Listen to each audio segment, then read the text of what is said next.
ఒక ఆవిడ వచ్చి అమాయకంగా ఏమండి అక్కడ ఒక కొబ్బరికాయ కొట్టామండి, అది కుళ్ళిపోయిందండి, ఇక్కడ కొట్టామండి, ఇది కూడా కుళ్ళిపోయింది, ఏం చేయమంటారు? మరి ఏం చెప్పాలో చెప్పండి మీరు ఎవరైనా.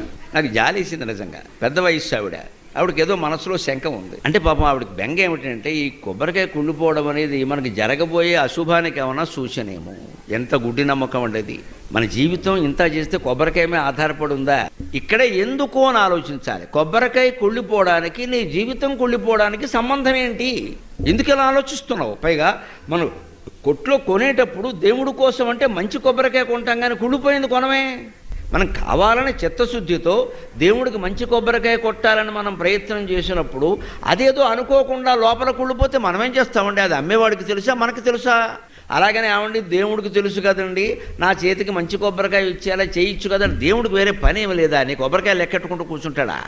అంచేతను మనం ఈ ఎందుకు అన్న ప్రశ్న వేస్తే ఈ ఆలోచన పక్కకి వెళ్ళి